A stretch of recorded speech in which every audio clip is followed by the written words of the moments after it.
Jadi review penggunaan hariannya adalah pertama ya, dari performa dulu seperti biasa. Dari performa untuk harian sih gua rasa ini sudah melebihi ekspektasi ya.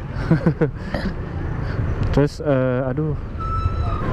jadi untuk penggunaan harian sendiri gua rasa sudah melebihi ekspektasi ya, karena ada beberapa faktor. Pertama, performanya ini mappingnya beda dengan apa namanya PCX 160 maupun Vario 160 ya, dimana power to weightnya ini dia lebih berat ADV, jadi lebih gimana ya, lebih stabil, lebih smooth dibandingkan dengan si apa namanya Vario 160. Kalau power delivery-nya yang paling berasa brutal itu adalah Vario 160 ya. Kalau gue bilang si ADV ini cukup gimana ya, cukup smooth gitulah.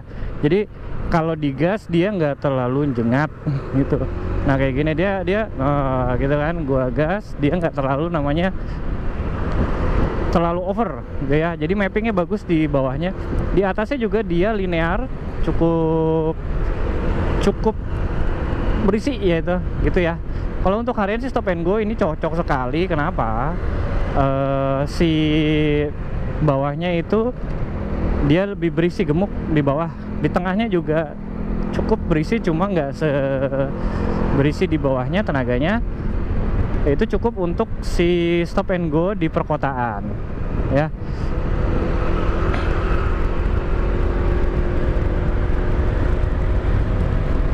Nah, kalau gue bilang bang, bedanya dengan PCX 160 apa dari konfigurasi mesin? Tidak ada yang beda, yaitu gue bilang tadi di depan mappingnya saja yang berubah ya. Jadi kalau kita ngomongin tentang power delivery pastinya ada perbedaan nih, karena beratnya Vario 160 beratnya PCX itu beda, jadi lebih akomodir ke situ ya. Performa cukup oke untuk harian, melebihi ekspektasi lah gitu ya. Fitur-fiturnya yang gue suka adalah si windshield ini sebenarnya.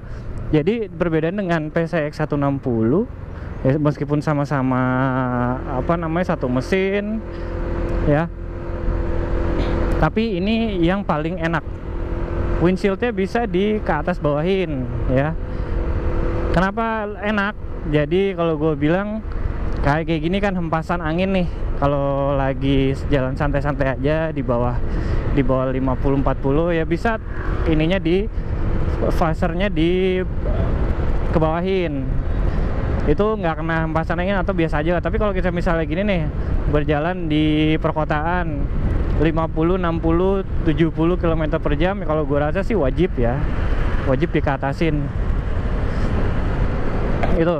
Terus fiturnya yang lainnya adalah si speedometer ini ya. Kalau gue bilang ini speedometernya cukup oke, cukup informatif ya. Semua ada, tachometer ada, speedometer ada, dan apa namanya average consumption voltase baterai ada. Dan kalau gue bilang si speedometer ini pas siang hari dia keras, apa namanya, kelihatan dengan baik, kontrasnya bagus ya. Tapi kalau malam itu tidak terlalu terang, jadi nggak silo di mata gitu loh. Jadi kalau gue bilang sih kontrasnya udah cukup baik, speedonya cukup baik. Tapi sayangnya ya, speedo ini berbeda dengan speedo ADV yang lama. Kurangnya satu, tanggal. Jadi gue senang sama speedo ADV yang dulu itu, meskipun tidak ada tachometer ya, memang kompensasinya banyak lah gitu ya. Tapi kalau gue bilang tanggal itu sangat-sangat berguna. Kenapa? Buat pertama ya, kita kalau lupa hari, terus kedua kalau ngingetin ini cicilannya ini bayar cicilannya udah tanggal berapa nih gitu loh ya. Itu sih kalau gue bilang. Jadi cukup menurut gue sangat kehilangan sekali si apa namanya si tanggalan itu. Oh ya, review ADV 150 bisa teman-teman lihat di pojok kanan atas ya, saya sematkan di situ.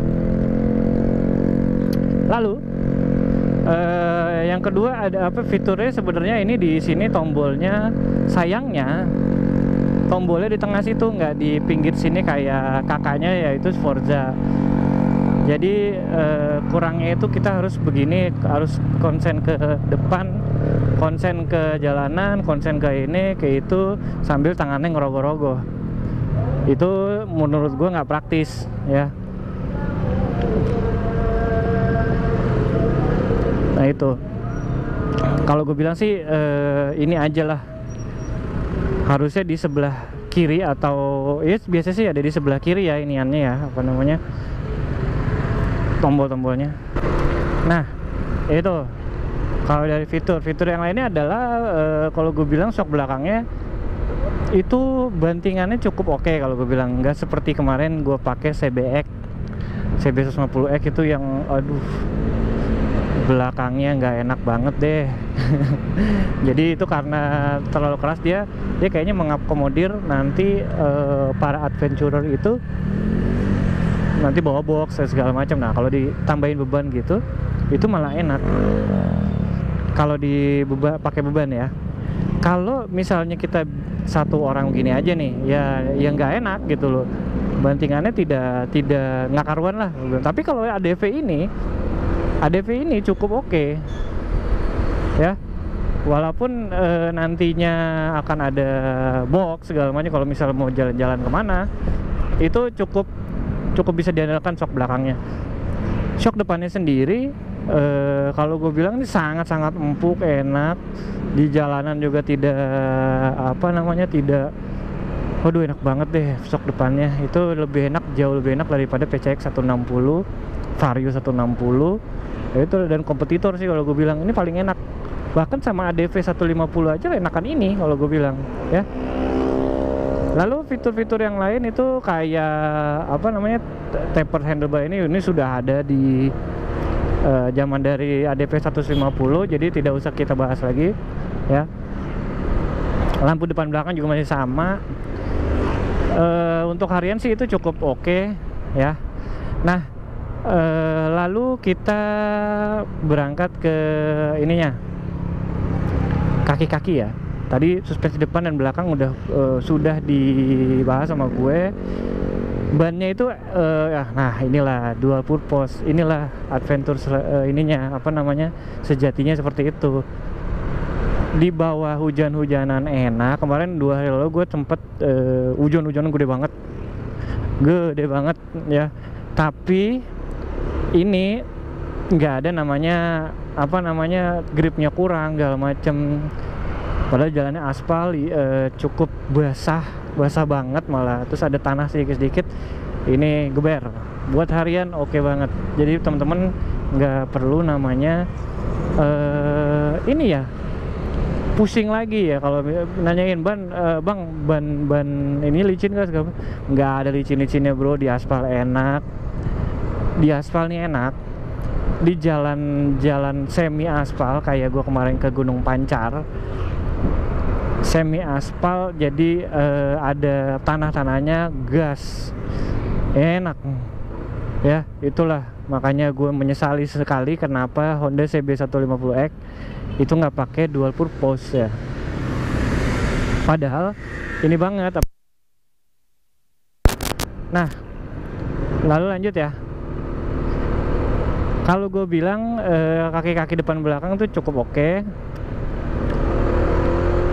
Fitur-fitur yang lain ya kalau gue bilang sih untuk harian ya, hazard ini kepake, idling stop kepake. Kita ngomongin fitur keselamatan yaitu ABS. Nah ABS-nya ini gue ceritain dulu. Kalau harian kan kita kadang-kadang panic braking ya. Maksudnya depan ada apa namanya kendaraan yang tiba-tiba berhenti. Nah itu beberapa kali gue zaman dulunya gue crash gara-gara seperti itu, karena tidak ada anti lock. Nah kalau dulu anti lock brake sistemnya si PCX 150 yang pernah gue punya, dia nggak smooth ya, gitu-gitu. Memang udah aman sih, cuma yang si ADV 160 ini anti lock brake sistemnya jauh lebih smooth, gitu. Jadi jadi nggak dadadadadadad, tapi drut gitu. Wah itu gokil sih, gua bilang kayak mobil aja lah gitu loh, udah kayak mobil sekarang. Nah traction controlnya sendiri gue belum pernah coba untuk harian, karena kenapa, gue nggak nemu. Jadi kemarin pas hujan itu gue pakai motornya itu cukup serampangan lah, biar kenapa, gue mau ngetes namanya traction control ya, itu berguna nggak, nyala nggak. Kan ini tidak ada ABS belakang, jadi adanya traction control di belakang ya, jadi harus pakai effort ya, bannya harus di spinin dulu, tapi nggak spin gitu. Ya elah, gue bilang ya udahlah.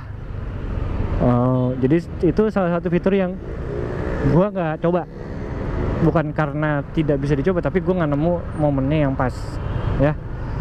Untuk konsumsi bensin harian sendiri berapa bang? Kalau nih ya, kalau dari sini itu average-nya 1 liter untuk 43 sampai 48 km per liter. Cukup irit gak? Irit banget kalau standar lah, maksudnya kita nggak ngomongin karena performanya cukup bagus. Pastinya motor yang performanya cukup bagus, performanya tidak disunat gitu loh ya. Nah kalau begitu apakah worth it dengan harga hampir 40 juta? Kalau gue bilang sih ini worth it sih dibeli gitu ya. Maksudnya kalau untuk segmented person, motor yang buat touring jauh-jauh, mau buat ya begitulah utilitas gitu ya, ini cukup oke ya. Dan juga bagasinya besar, helm spesifikasi si ini yang bulat-bulat, cangkangnya, shellnya bulat-bulat itu masuk. Tapi kalau misalnya kayak ada sudut-sudut tajam kayak AGV Aero, itu nggak bisa gitu ya. Ya itu sih kurang lebihnya ya. Kalau gue bilang cukup impresi gue cukup oke dengan ADV ini ya. Dari keseluruhan, dari 10 nilai 10 yang diberikan, gue berikan 9 untuk motor ini ya. Fitur-fitur segala macam lengkap. Gue bilang sih itu satunya yang kurang apa, yaitu ABS-nya nggak ada di belakang. Itu aja sih. Gue suka sih, gue jauh lebih suka ini sebenarnya daripada CB150X ya. Karena kenapa, ini udah aman banget, udah bagus banget deh pokoknya. Ya itu aja sih dari gue. Teman-teman bisa ini komentar di kolom komentar, apakah mengalami hal yang sama gitu ya. Dengan apa impresi gue, ya impresi gue cuma 3 hari karena gue nggak punya motornya, ini hari ketiga. Ya udah, mohon maaf kalau misalnya memang tidak sesuai dengan ekspektasi teman-teman gitu ya.